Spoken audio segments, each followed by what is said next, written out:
अस्सलाम वालेकुम। शाराए दस्तूर से मैं हूं अब्दुल क़य्यूम सिद्दीकी और आप हैं AQS के साथ।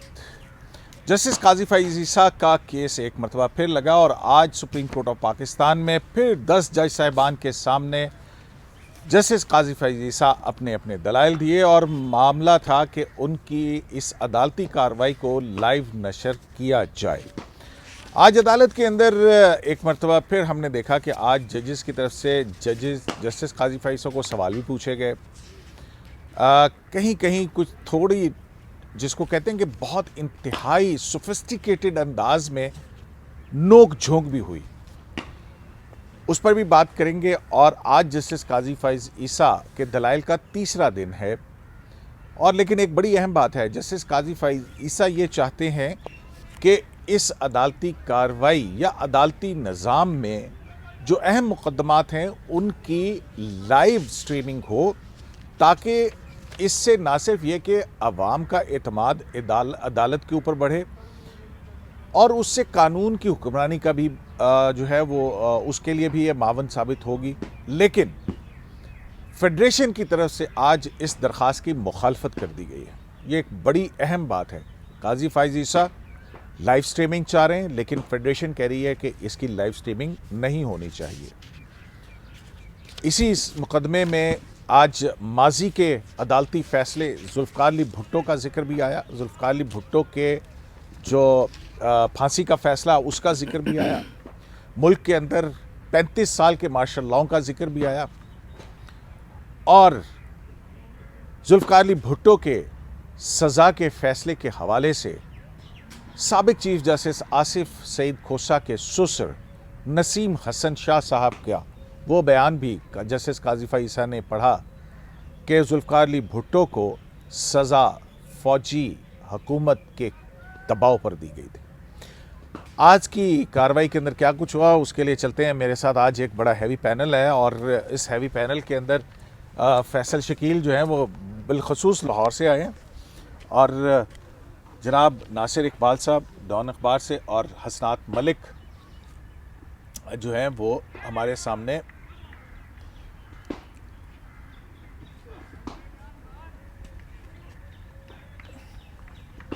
ठीक हो गया जी। अच्छा जी। और हसनात मलिक साहब मौजूद हैं।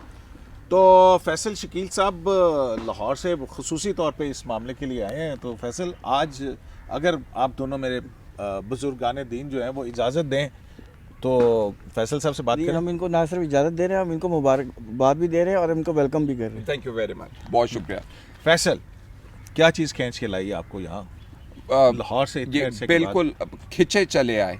खिंचे चले इसलिए आए कि मैंने बहुत ज़्यादा कोर्ट्स कवर किए हैं। लाहौर हाई कोर्ट को करीबन मैंने 12 साल के करीब कवर किया है और फिर जजेस की जो मूवमेंट थी इफ्तिखार मोहम्मद चौधरी साहब के लिए, वकला की जो मूवमेंट थी उसमें बहुत करीब से उसको देखा है। तो जब मैंने ये काजी फैज़ ईसा साहब की रिपोर्ट एक पढ़ी नेट पर जिसमें लिखा हुआ था कि काजी फैज़ ईसा साहब ख़ुद अपना मुकदमा प्लीड करने के लिए पहुंच गए हैं इसलिए कि उनके वकील जो हैं वो अलील हैं, तो मुझे बहुत ताज्जुब हुआ। मैं अपने बिस्तरे से उठ के बैठ गया। ये करीबन रात 1:30 बजे का वक्त था और मेरे जहन में मैंने कभी ऐसी रिपोर्ट नहीं देखी थी या दुनिया के दूसरे किसी जुरिस्डिक्शन से मैंने कोई ऐसा केस नहीं पढ़ रखा था जिसमें ये था कि एक जज जो है वो भी सुप्रीम कोर्ट का जज ख़ुद से उतर के आके 10 रुकनी बेंच के सामने अपना केस खुद दलीलें आर्गूमेंट कर रहा हो अपने केस का। तो मैंने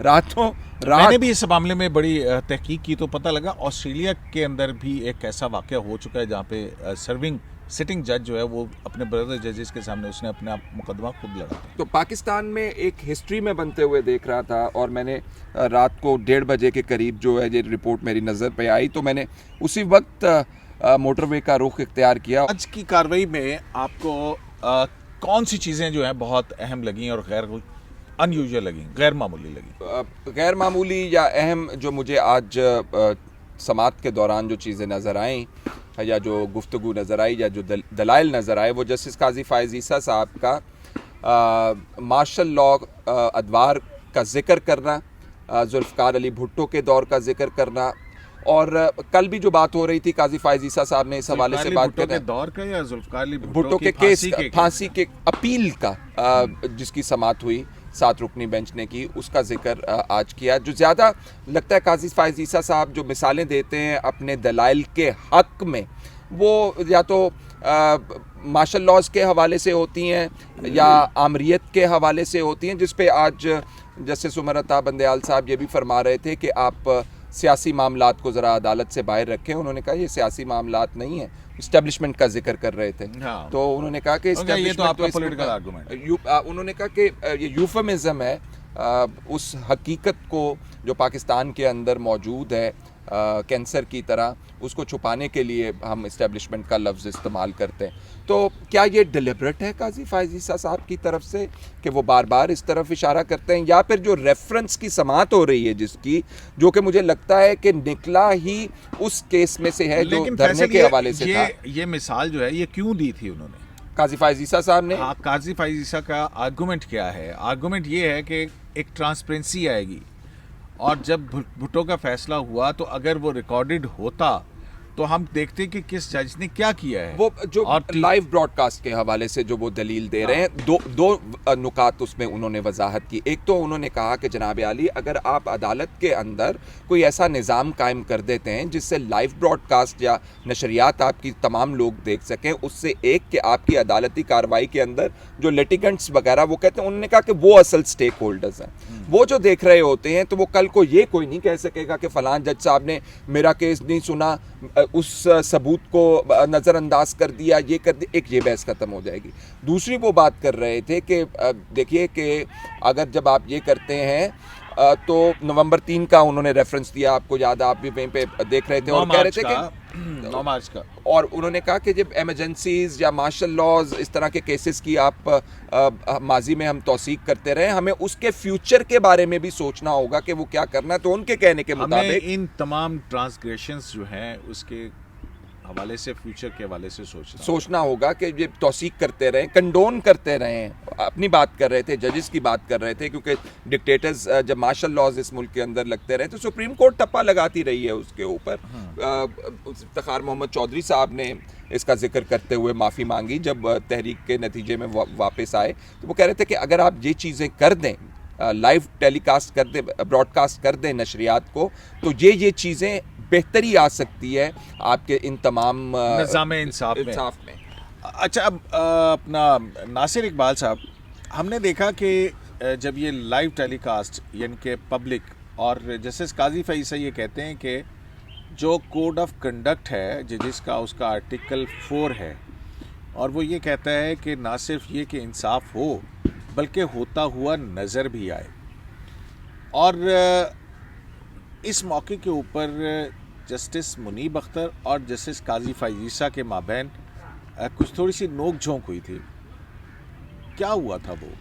क़य्यूम साहब, जस्टिस काजी फायज ईसा अपना केस बिल्ड कर रहे हैं ना, मैं ये समझता हूँ कि वो उन्होंने 2 अटैम्प्ट्स किए हैं हिस्ट्री रीराइट करने की। एक तो वो खुद आके उन्होंने एक हिस्ट्री, लेकिन आपने बताया कि ऑस्ट्रेलिया में भी एक ऐसा वाक़या हो चुका है कि एक सिटिंग जज, तो हाँ, लेकिन हाँ, तो दूसरी वो कोशिश ये कर रहे हैं कि लाइव पाकिस्तान में, आपको पता है इस इलाके में इस तरह के कोई ऐसा नहीं है कि लाइव स्ट्रीम की जाए। तो जब जब इस हवाले से बात कर रहे थे तो क़य्यूम साहब, जस्टिस ईसा कह रहे थे कि इसमें कोई हार्म नहीं है कि अगर हमारी अकाउंटेबिलिटी हो। तो इस पे जस्टिस मुनीब अख्तर साहब ने उनसे ये कहा था कि आप ये समझते हैं कि जब टेलीविज़न नहीं था तो क्या उस वक्त जो जस्टिस है वो नहीं डिलीवर हो रहा था? क्या वो ऐसा नहीं महसूस हो रहा था?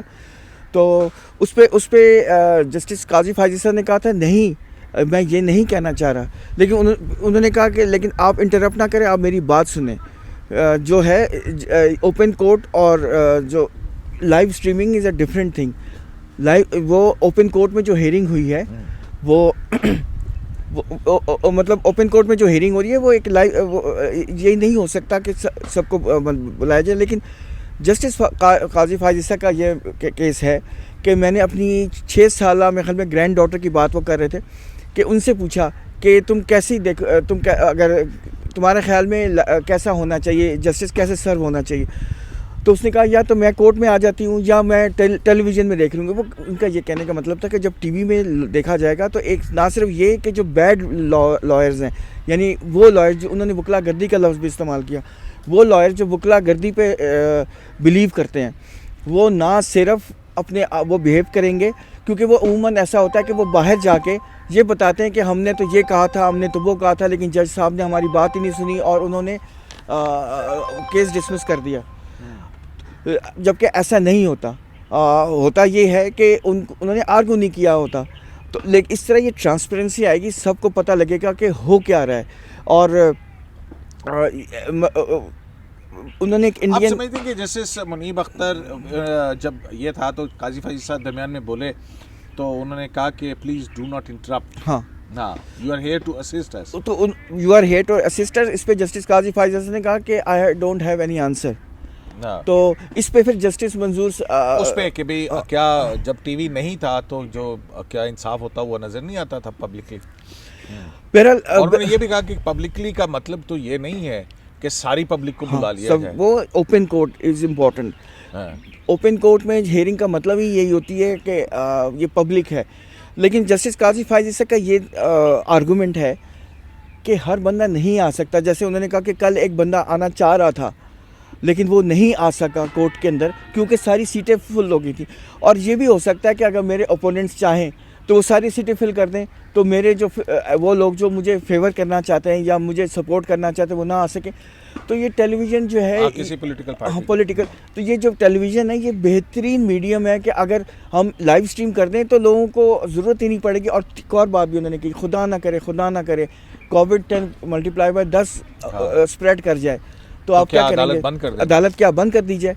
तो उन्होंने कहा ये इस लिहाज से उन्होंने कहा कि वीडियो लिंक्स के ऊपर मुख्तलिफ रजिस्ट्री से आप जो है वो करते ही है ना होते हैं। और फिर दूसरी बात इस पे जस्टिस सैयद मंसूर अली शाह साहब का जो है ना बहुत ज़बरदस्त ऑब्जर्वेशन है। उन्होंने उनको एक तरह से सपोर्ट किया और आई बिलीव कि उन्होंने अपना माइंड भी दे दिया कि किस किस्म का उनका ऑर्डर आएगा। उन्होंने ये कहा है कि हमें साइंस से और टेक्नोलॉजी से फ़ायदा हासिल करना चाहिए, इसको हमें वेलकम करना चाहिए क्योंकि इसका सुप्रीम कोर्ट या जुडिशरी की या जस्टिस की डिलीवरी में बहुत ज़्यादा फ़ायदा हुआ है। फिर उन्होंने कहा कि आपको याद होगा कि जब डीएनए की वजह से फॉरेंसिक लेबॉरेटरीज़ बनी तो हमने कई 100 जो हमने अवार्ड कर दिए थे इनोसेंट लोगों को, पनिशमेंट दे दी थी, कन्विक्ट कर दिया था, वो ओवरटर्न भी हुए। तो ये एक अच्छी चीज़ है। फिर बिसाइड ये कि पंजाब के जो लोकल डिस्ट्रिक्ट कोर्ट्स हैं उसमें भी कैमरे लगे हुए हैं और हम उनको मॉनिटर करते हैं। तो ये टेक्नोलॉजी का हमें हमेशा से फ़ायदा ही होता है। और जैसे ऐसा कहते हैं कि आप मुझे ये बताएं कि कोई हार्म है कि अगर हम टेक्नोलॉजी को इस्तेमाल करें। इसका जवाब नहीं था क्योंकि शरई हवाले भी दिए कि जिस चीज़ जो मना क्योंकि नहीं है, उन्होंने ये कहा कि ये डिसिप्लिन लाएगी और डिसिप्लिन जो है वो इस्लाम का एक इम्पॉर्टेंट जुज़ू है। और कायदे आज़म ने भी यह कहा था कि faith discipline unity faith discipline. तो उन्होंने कहा ये बहुत इंपॉर्टेंट चीज़ें, ये चीज़ें होनी चाहिए। लोग ये डिटरमिन कर सकेंगे कि जजेस का क्या बिहेवियर था, उनका क्या कंडक्ट था, उन्होंने किस आर्गूमेंट को किस तरह सुना, उन्होंने उस पर फिर अपना किस तरह माइंड इस्तेमाल किया और किस तरह की मतलब उन्होंने ऑर्डर दिया। मतलब इससे बड़ा फ़ायदा होगा। मतलब कि ओवरऑल जो है ये अदालती निज़ाम की बेहतरी के लिए होगा और रूल ऑफ लॉ इंश्योर होगा। हसनात मलिक, मेरा ख्याल है कि चीदा बातें तो जो हैं वो कार्रवाई के हवाले से आ गई। 10 जजेस में से आपको क्या मूड लग रहा है अदालत का कि इस मामले के ऊपर जो है वो क्या फ़ैसला आ सकता है? और जजेस की बाहमी नोक झोंक और फिर जस्टिस मंजूर मलिक का इंटरवीन करना और जस्टिस काजी फैज़ का उनको कहना कि आप मेरे सीनियर हैं, मेरे बड़े हैं, मेरे उस्ताद हैं, क्रिमिनल लॉ आपसे और आसिफ सईद खोसा साहब से मैं उसमें आपको उस्ताद मानता हूँ। और जस्टिस मंजूर मलिक कहते रहे कि नहीं, आप मेरी दरख्वास्त है कि पहले आप पानी पिए। फिर उनके कहने पे पानी पिया उन्होंने और मतलब एक जज्बाती सी शुक्रिया भी अदा किया, पानी पिलवाने पे शुक्रिया भी अदा किया। तो क्या मूड क्या लग रहा है? देखिए ये जो केस है इसमें जैसे पूरा ऐसा लग रहा है कि सुप्रीम कोर्ट ऑन ट्रायल है। सारे जजेस जो हैं उन पे कड़ा इम्तिहान है और ये ऐसा महसूस हो रहा है कि ये अब जो बात बड़ी है कि जो सुप्रीम कोर्ट के अंदरूनी सूरत हाल है वो वाज़ेह हो रही है कि भाई क्या वहाँ किस किस्म की जो अपने जो तलक़ात हैं पर्सनल जजेस के आप एक दूसरे के साथ, या छोटा मोटा मैं उसे ग्रुपिंग तो नहीं कहूँगा, लेकिन जो मतलब राइट माइंडेड लाइक माइंडेड या जो भी कहें, वो चीज़ें रिफ्लेक्ट हो रही हैं सारा कुछ।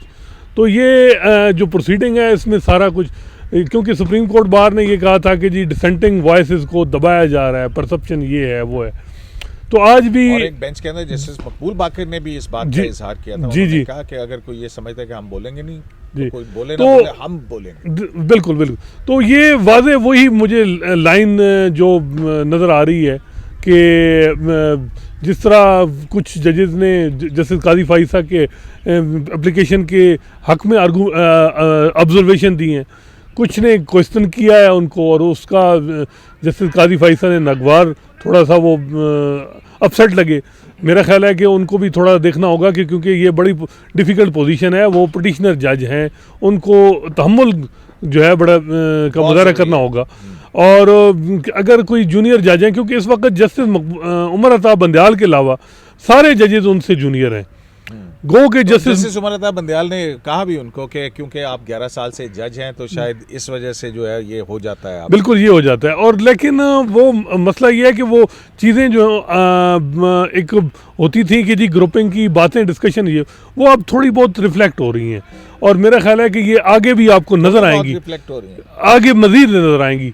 और मेरा ख्याल है कि ये जो चीज़ें थी ये फुल कोर्ट मीटिंग में जो होती, लेकिन मुझे लग रहा है कि जो जस्टिस काजी फाइसा ने अपनी एक ख़त लिखा था चीफ जस्टिस को 10 जनवरी को, और जिसमें कहा था कि जी सीनियर जजेस को कॉन्स्टिट्यूशन मैटर में नहीं बिठाया जाता केसेस में, और भी मामला, तो वो यहाँ जो है वो चीज़ भी अब नज़र आ रही है कि उनका जो वज़ीर-ए-आज़म फंडिंग केस जो है उसमें जब जस्टिस मकबूल बाकर को अलहदा कर दिया गया था तो जस्टिस काजी फैज़ ने चीफ जस्टिस ऑफ पाकिस्तान को बिल्कुल, और साथ ही ये कहा था कि कॉन्स्टिट्यूशनल मैटर्स में आप सीनियर जजेस को नहीं बिठाते।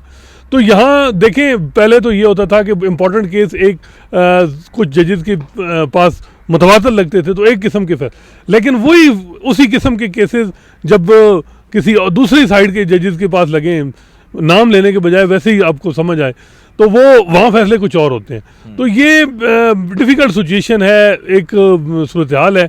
मेरा ख्याल है कि इसमें ये जस्टिस काजी फाइसा का डायलॉग दूसरे जजेस के साथ नहीं हो रहा, जजेस के एक ग्रुप दूसरे जजेस के ग्रुप के साथ भी बात, सोचें जो है जी जी, दो मुख्तलिफ सोचें जो है, 7 और 3 की तकसीम जो है, बिल्कुल वो आपस में डायलॉग, बिल्कुल यही बात है। लेकिन एक बात जो ज़रूरी है वो जस्टिस काजी फाइसा को समझना चाहिए कि वो जिस तरह आज भी उन्होंने जज्बातीपन दिखाया, ये जज्बातीपन उनको छोड़ना होगा।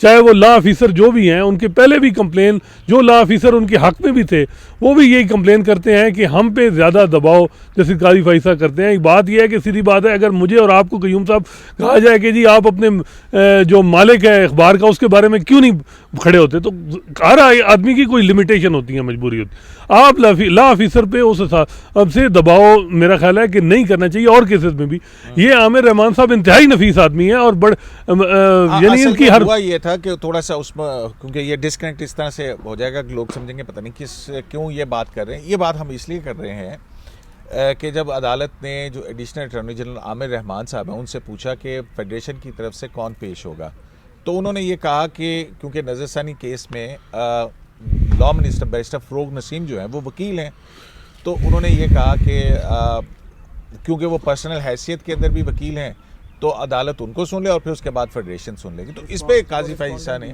हाँ रिस्पोंडेंट भी है, तो इस पे काजी फाइसा ने कहा कि आप तनख्वाह पाकिस्तान के अवाम के पैसों से लेते हैं, आप उनके नहीं हैं, आप नहीं। उसके अलावा भी देखें, जिस तरह उस दिन उन्होंने कासिम चौहान को कहा कि जी आपकी अपनी ओपिनियन, देखिए कौन ओपिनियन दे, अपनी गवर्नमेंट, सीधी बात है, नौकरी हर कोई जस्टिस काजी फाइसा नहीं होता। ये भी देखें हर एक की लिमिटेशन, हर एक को मजबूर नहीं कर। एक इम्पॉर्टेंट पॉइंट वो है, जस्टिस मंजूर मलिक ने जिस तरीके से जो माहौल था उसको बड़ा पुरसकून किया, जो तलखी थी, जो टेंशन थी उसमें थोड़ा सा, तो उसमें मुझे वो जो जस्टिस रमदे का रोल नजर आया, वो जो उन्होंने फुल कोर्ट इफ्तिखार मोहम्मद चौधरी का केस जब की समाअत थी, और इसी तरह जस्टिस रमदे आज जब माहौल मुख्तलिफ रोल में नजर जी, आए हैं। वो रमदे साहब जिस तरह माहौल को जो है वो Cool down ठंडा करते करते थे, थे, हाँ। तो ये तो मेरा ख्याल है कि इसी तरह ही अगर प्रोसीडिंग मंजूर मलिक साहब जिस तरह, चाहे फैसला जो भी हो, जिस तरह वो तरीके से चला रहे हैं, अगर इसी तरह चले तो मेरा ख्याल है ये बहुत काम आसान हो नहीं, जाएगा। मेरा ख्याल है बहुत कूल काम इसमें अगर तरीके से मैं चल रहे हैं। ऐड करना चाहूँ, जिस हाँ, तरह हसनान साहब ने कहा ना कि उन्होंने अपना बड़ा अच्छा रोल प्ले किया, उन्होंने उनको थोड़ा सा समझाया भी। आपको याद है कल भी उन्होंने जस्टिस काजी फाइज ईसा को जस्टिस मंजूर साहब ने ये कहा था कि आप इमोशनल ना हो वरना आप फोकस से हट जाएंगे। आज भी उन्होंने पहले तो कहा कि आप पहले पानी पिए, उसके बाद उन्होंने कहा कि देखें हम आपको ये बताने की कोशिश कर रहे हैं कि आप जज हैं, आप रोस्ट्रम के इस साइड पर ज़रूर खड़े हैं लेकिन हैं जज। आप जो बातें कर रहे हैं ना, एक वकील के पास लिवरेज होती है, वो कुछ भी बोल सकता है, ठीक है, उसके ऊपर किसी किस्म की कदगन नहीं है, और वो अपने केस को जीतने के लिए कुछ भी कर सकता है, किसी हद तक जा सकता है। कभी इधर की साइटेशन देंगे, कभी उधर की साइटेशन, कभी उधर की एग्जाम्पल, कभी इधर की एग्जाम्पल। लेकिन आप जज हैं, जब आप हमारी जगह बैठेंगे ना तो वही वकील जो कुछ आप यहाँ बोल रहे हैं ना आपके ही सामने पेश कर देंगे। तो जस्टिस काजी फाइज ईसा को आर्गुमेंट को अलाउ करते हुए ये पहले नहीं सोचा था? नहीं, ये पहले तो देखें, ये कोशिश तो उनकी यही थी कि ये तो एकदम ही हो गया ना कि उनके वकील साहब बीमार हो गए और उन्होंने रिटर्न लिख दिया कि मैं नहीं आ सकता।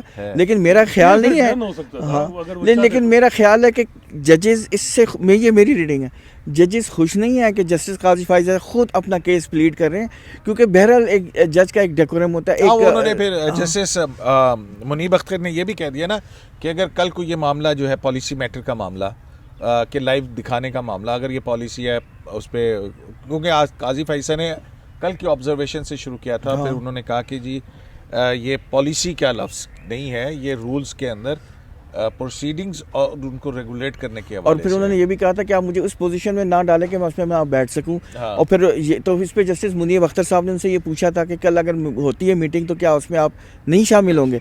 तो उन्होंने कहा था नहीं, ये मेरा एज ए जज डिसीजन होगा कि मैं शामिल हूँ या ना हूँ, क्योंकि बहरहाल फुल कोर्ट का था, मैं मेंबर हूँ, हाँ, जरूर देखूंगा, और लेकिन फैसला तब करूंगा जब मामला मेरे सामने आएगा। बिल्कुल सामने, अभी मामला मेरे सामने नहीं है।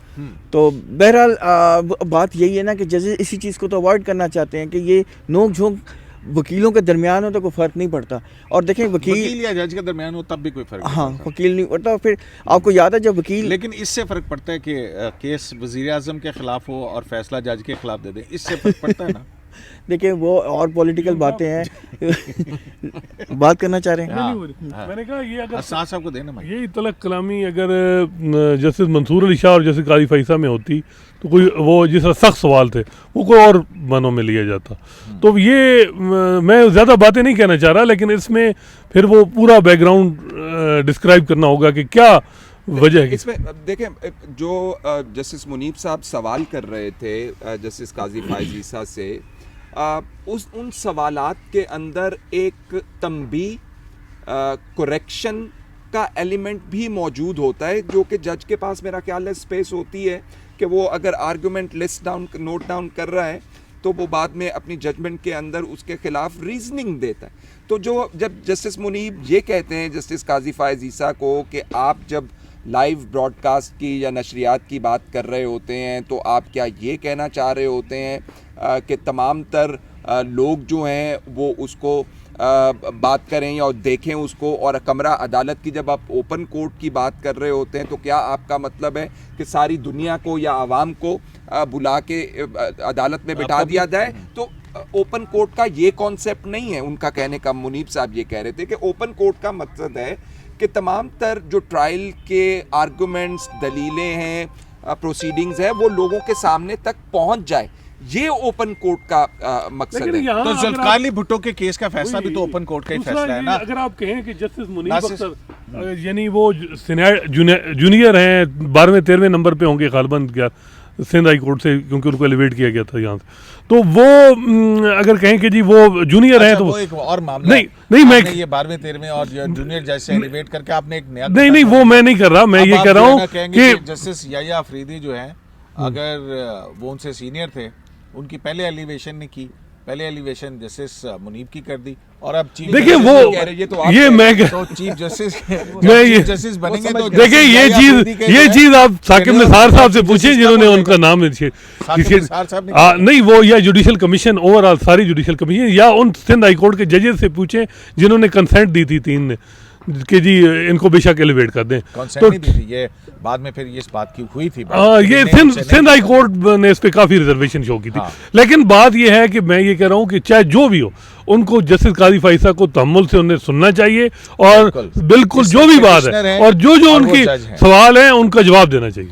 हाँ देखिए ना, सवाल का जवाब देना चाहिए, लेकिन उस दूसरी तरफ देखें कि जस्टिस काजी फाइसा को यहाँ खड़े होकर भी हो रहा होगा, क्योंकि जब हम कार्रवाई में देखते हैं तो जस्टिस काजी फाइसा भी काफ़ी ऑफेंसिव होते हैं वाइल हियरिंग दी केस। बिल्कुल और जैसा आज जब उन्होंने सवाल किया तो अब जस्टिस उन्हें काजी experience- फाइसा ने कहा कि जी क्या आपने ये सवाल पूछा है या आपने फैसला दे दिया? यू आर डिटरमिनिंग हाँ, ये तो अच्छा दूसरी तरफ आ जाए नासिर साहब आपसे, और जल्दी जल्दी अब क्विकली इसको वाइंड अप करते हैं।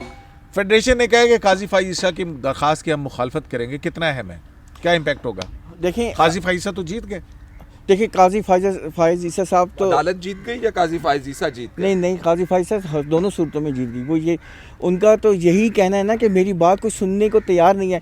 मुझे इस गवर्नमेंट ने एड़ी चोटी का किया। जोर लगा के क्रिटिसाइज़ किया है, मिलाइन किया है, हर जगह पे मिलाइन किया है, लेकिन मेरी आवाज़ दबा दी जाती है। जो मैं देखें वो उन्होंने कहा था सिलेक्टिव मतलब मीडिया, उन्होंने मीडिया की तारीफ़ भी की है, उन्होंने जर्नलिस्टों की भी तारीफ़ की है कि ऑनेस्ट हैं, सब कुछ रिपोर्ट करते हैं, लेकिन उन्होंने साथ ये भी कहा है कि हर चीज़ नहीं छपती या हर चीज़ नहीं टेलीकास्ट होती या रिले होती। जो मैं कहना चाहता हूँ तो मेरे ख़िलाफ़ बम्बार्डमेंट हो रही है, लेकिन मैं जो बोल रहा हूँ वो नहीं आगे पहुँच रहा लोगों तक। तो वो एक तरह से ये उनकी जीत होगी ना कि वो ये कहेंगे कि देखें जीत हो गए। हसनात मलिक साहब, आप क्या समझते हैं कि फेडरेशन ने मुखालफत करके दानिशमंदी का सबूत दिया? मेरा ख्याल है कि उन्होंने कल परसों जो जस्टिस उमर अता बंदयाल की ऑब्जर्वेशन थी उनको देखा है और वो बड़ी वादे थी कि ये पॉलिसी मैटर भी है, एडमिनिस्ट्रेटिव मैटर भी है, ये वो। और पहले दिन जो बात गो कि वो न्यूज़ की खबर थी, लेकिन न्यूज़ की खबर के बेस जो था वो जस्टिस बंदयाल साहब की वो ऑब्जर्वेशन थी जो APP की खबर थी। तो देखें वो आज इसमें के लाइव नशरियात हाँ ये दरखास्त वो जो लीडिंग जज हैं बड़ा रोल होता है उनका। उन्होंने तो अपना जो माइंड पहले दिन भी और दूसरे दिन भी बड़ा क्लियर कहा कि ये फुल कोर्ट जो है वो डिसाइड। अब देखें आज भी कंक्लूड करते कि हुए क्या जस्टिस पता उनको उमर परसों- बंदयाल ने कहा कि देखें ये सब कुछ आप किसी को दिखावे के लिए तो नहीं कर रहे हैं, और लेकिन देखने ये वाले तो देखते हैं, लेकिन वही ना देखने वाले तो देखते हैं। हाँ लेकिन वो ये है कि जस्टिस मंसूर अली शाह ने बड़ा क्लियर कहा है कि जी इसकी कोई, उन्होंने कहा कि कोई नेगेटिव पहलू बताएं कि अगर ये लाइव टेलीकास्ट होगा तो एक आध नेगेटिव भी पहलू बताएं। तो वो नेगेटिव पहलू तो कोई ऐसा अभी तक जजेस की तरफ से तो पॉइंट आउट दूसरी तरफ से नहीं हुआ। अब गवर्नमेंट ही तो करे। अगर कोई नेगेटिव पहलू होता तो इस समात के अंदर अभी तक आ गया होता इसका। लेकिन बड़ा सवाल ये है जो कि आम एक शहरी के नहीं, भी मुझे ज़हन में बताया- आता होगा। हाँ, वो आता होगा, लेकिन मुझे कि इस ये सवाल एक पे जज रहे, साहब सवाल अगर पे कहें- रहे फैसल साहब, आप सवाल पे रहे मेरे। फेडरेशन ने ये मुखालफत करके अच्छा किया है। मेरा ख्याल है उन्होंने अपना माइंड जो है वो अदालत को बता दिया है और इसमें मदद मिलेगी उन जजेस को जिन्होंने फैसला करना है, उनके लिए भी हेल्पफुल होगा ये। एक साइड पे इमरान खान कहते हैं फॉरेन फंडिंग लाइव टेलीकास्ट हो, foreign funding case election commission से। सियासी मामलात की तो शाहिद वाह। खान अब्बासी भी कहते हैं कि जनाब मेरा LNG का केस रेफरेंस लाइव टेलीकास्ट करो। देखिए जुडिशल और मामलात इधर से सियासी जज मामलात साहब में भी कह difference रहे हैं कि हमारे अदालती कार्रवाई लाइव स्ट्रीम की जाए। तो ये हो क्या रहा है? ये public देखें, perception। ये बड़ा ही एक अजीबोगरीब सा बात है कि सिस्टम से एतमाद उठता जा रहा है कि बंद दरवाजों पब्लिक परसेप्शन पे हर कोई जा रहा है। Public perception. तो ये लेकिन एक वो अवाम बजाज की- साहब का ये है कि तो ट्रांसपेरेंसी के लिए क्या perception मसला है? देखें अगर हुकूमत ट्रांसपेरेंसी पे खान बिलीव साहब करती की है। बात मान ली जाए तो फिर सुप्रीम कोर्ट को भी फिर लाइव दिखानी चाहिए, में कोई हर्ज नहीं है। लेकिन प्रिंसिपल तो फिर प्रिंसिपल होता है ना। एक ये तो नहीं हो सकता कि फ़लाँ के लिए डिफरेंट होगा, फ़लाँ के लिए डिफरेंट होगा। अगर आप इलेक्शन कमीशन के प्रोसीडिंग्स चाहते हैं कि लाइव हो तो फिर सुप्रीम कोर्ट की भी प्रोसीडिंग्स लाइव होने में क्या हर्ज है? तो फिर मुखालफत क्यों? नहीं देखें गवर्नमेंट तो उस पर वो कहते हैं कि जो इंडियन जुरिस्डिक्शन जो साइड की है जस्टिस काजी फाइज़ा ने, वो उस पर भी सुप्रीम कोर्ट ऑफ इंडिया में अभी तक लाइव कास्ट शुरू नहीं हुई। नहीं, लेकिन मैं देखा, मैं कल गया था और मैं आपको लिंक भेजूंगा गुजरात हाई कोर्ट के अंदर। वो हाई कोर्ट है, और फिर सुप्रीम दूसरा, कोर्ट नहीं है। जस्टिस काजी फाइज़ा ने कहा कि जो डिफरेंट स्टेट्स हैं, 47 स्टेट्स हैं US की, वहाँ पे उनकी सुप्रीम कोर्ट लाइव स्ट्रीमिंग 40 होती है। से 40 लेकिन के अंदर- मुनीब अख्तर साहब ने ये भी कहा था कि सुप्रीम कोर्ट ऑफ अमेरिका में नहीं है, सुप्रीम हाँ। कोर्ट में नहीं है, स्टेट्स की लेवल स्टेट्स के लेवल पे है। वो वही कह रहे हैं, वही वाली बात जो आप कह रहे हैं ना कि Live- हाई कोर्ट्स में है, सुप्रीम कोर्ट में अभी भी वहाँ नहीं हुआ। नहीं देखें नासिर अभी साहब, उन्होंने मसला किया ये है हो रहा है, तो- देखिए तो- मेरा बहर- सवाल बहरहाल ये वो है गवर्नमेंट कि का ये- हर आदमी जो है लिटिगेंट, जो इम्पोर्टेंट लिटिगेंट्स हैं जिनके बहुत बड़े स्टेक्स हैं, जाहिर है हर तरफ से हैं, कि ऐसे जो नेशनल लेवल के ऊपर इफेक्ट करते हो उनके हवाले से वो लाइव टेलीकास्ट चाह नहीं, रहे हैं। मैं तो- इमरान खान भी लाइव हाँ। टेलीकास्ट चाह रहे हैं, शाहिद खान नहीं, मैं तो आपकी बात- काजी फाइज मैं तो आपकी बात को तो ये अदालती निज़ाम के ऊपर से क्या एतमाद उठता जा रहा है लोगों का? देखें, जस्टिस मुख्तलिफ रीजन है इमरान खान के लिए, मुख्तलिफ रीज़न था। देखिए फॉरेन फंडिंग केस के अंदर अगर इमरान खान साहब ने शवाहिद दे दिए होते, बैंक अकाउंट्स की तफसील दे दी होती, ये बता दिया होता कि उनके कुक और ड्राइवर के और फलां बंदे के अकाउंट के अंदर बाहर से जो पैसे आए वो कैसे चले गए, तो फिर ना पब्लिक टेलीकास्ट का मामला रह जाता और ना ही किसी और हाई कोर्ट जाने चलें, की ज़रूरत बहुत पड़ती या शुक्रिया, सुप्रीम बहुत कोर्ट जाने और की। कयूम साहब, वो जब हनीफ अब्बासी का केस चल रहा था तो उसमें भी लोगों को पता चल जाता कि लाइव हो रही होती कि जो वो बैंक अकाउंट्स दिए थे वो बैंक एग्जिस्ट ही नहीं करते। तो ये भी तो आप देखें ना, सही बात है। डाउन साइड, हर चीज़ का डाउन साइड भी होता है। जी बिल्कुल। नहीं, वो तो बहुत कुछ हुआ साकिब साहब के दौर में, तो बहुत कुछ, जब मलक रियाज आते थे तो इतने अरब बढ़ा दें जी। अच्छा चले, आज रात किसी दिन जो है ना, हम साकिब निसार साहब के दौरे इंसाफ उसके ऊपर किसी वो दिन- रोज ही कोई ना कोई बात केस भी बढ़ाया है, मैं उसकी भी बात करेंगे। किसकी? साकिब ने सर वो कर्जों वाला एक केस था जिसके अंदर उन्होंने कुछ लोग भी बुलाए थे और उसके ऊपर राय भी ली थी ना, वो पब्लिक इम्पोर्टेंस का केस है जी, HR वो- का वो वो कर दे माफ। हाँ, वो वो तो माफी वाला काजी एमनेस्टी वाला वो- जिसमें हाँ, अलीमा खान से कहा गया था वो आप टैक्स pending जमा है ना करवाएं। अभी। नासिर साहब, उसमें Justice- 2 केस लगे थे। अलीमा खान साहब से कहा गया था कि इनका कितना टैक्स बनता है, चले वो- जाए वो- जमा कराएं, जमा और करा दूसरे बंदे को क्या किया था, वो जेल भिजवा दिया। ये- तो जनाब ये अपना secretary ऐसे साहब- मौज़ूआत हैं एक- एक- नासिर साहब, नहीं अब टाइम बहुत अच्छा, हो गया। चलें, ठीक है, ठीक है। अच्छा जल्दी से नहीं नहीं, चलें, ठीक है, नहीं वो नहीं, वो स्लिप हो गई, ठीक है, आप अच्छा। कंक्लूड कर दें। तो जनाब ये मौज़ूआत और वाक़यात इतने ज़्यादा हैं कि हर बात से एक नई बात जो है ये माजी के अंदर हमें जाके झांकना पड़ता है। मेरा नहीं ख्याल है कि इसमें कोई कबाहत हो कि शफाफियत के हवाले से, क्योंकि सुप्रीम कोर्ट ऑफ पाकिस्तान में जब भी मुकदमात जाते हैं निज़ाम इंसाफ के ऊपर, अवाम का एतमाद होना सबसे बड़ा और अहम इशू है। उस लिटिगेंट का इस अदालती निज़ाम के ऊपर एतमाद हो। अल्लाह करे कि हमारी अदालतें ऐसे फ़ैसले करें कि जिससे इस निज़ाम पर निज़ाम इंसाफ पर लोगों का एतमाद बढ़ता जाए। वो रिफॉर्म्स ज़रूर करनी चाहिए जिससे आम आदमी को, पाकिस्तान के गरीब आदमी को सस्ता और फौरी इंसाफ मिल सके। शरह दस्तूर से अब्दुल क़य्यूम सिद्दीकी को AQS लाइव से इजाज़त दीजिए।